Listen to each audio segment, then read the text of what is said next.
Welcome to quality cuisine by Ayesha ji. तो मुहर्रम और हराम के हवाले से मैं आपके साथ शेयर करूँगी बहुत ही मज़ेदार सा सूजी का हलवा, और इसमें सीक्रेट चीज़ भी शामिल करेंगे जिसकी वजह से बहुत ही सॉफ्ट और टेस्टी बनेगा हमारा हलवा। चलते हैं जी अपनी रेसिपी की तरफ। इसके लिए जो मैंने सूजी, चीनी और जो है घी, तीनों चीज़ें सेम क्वांटिटी में ली हैं। एक एक कप ली हैं। आपने जिस हिसाब से बनाना है उस हिसाब से आप क्वांटिटी कम या ज़्यादा कर सकते हैं। इसके बाद ये नेक्स्ट एक कढ़ाई लेंगे, उसमें शामिल करेंगे जी घी।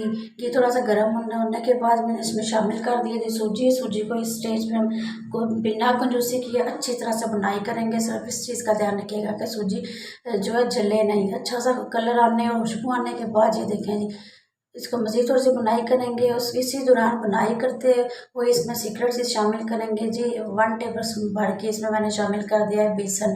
बेसन का अब बेसन को भी अच्छी तरह से बुनाई कर लेंगे ताकि इसका कच्चापन दूर हो जाए। और भी भाई ड्राई फ्रूट को रोस्ट करने का भी झंझट ख़त्म। साथ ही हम इसमें जी ड्राई फ्रूट शामिल कर देंगे और साथ ही ये बुनाई करते हुए रोस्ट भी हो जाएंगे। ये देखें जी बड़ी ज़बरदस्त सी हमारी सूजी जो है की बुनाई भी हो गई और प्यारी सी खुशबू भी आना शुरू हो गई है। इस स्टेज पर हम जी पानी शामिल करेंगे। 1 कप सूजी का तो उसके मुताबिक जो 3 कप जो मैंने इसमें पानी के शामिल किया। जितनी सूजी उससे 3 गुना पानी शामिल करना है। अच्छी तरह से इसको मिक्स करेंगे और पकने देंगे।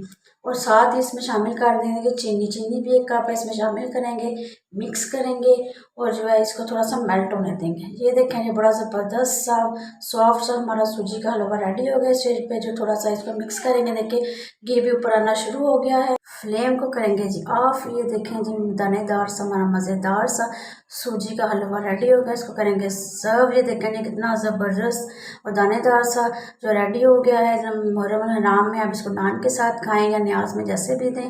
रेसिपी जरूर ट्राई करें। वीडियो को लाइक शेयर, चैनल को सब्सक्राइब करना ना भूलिएगा। Thank you.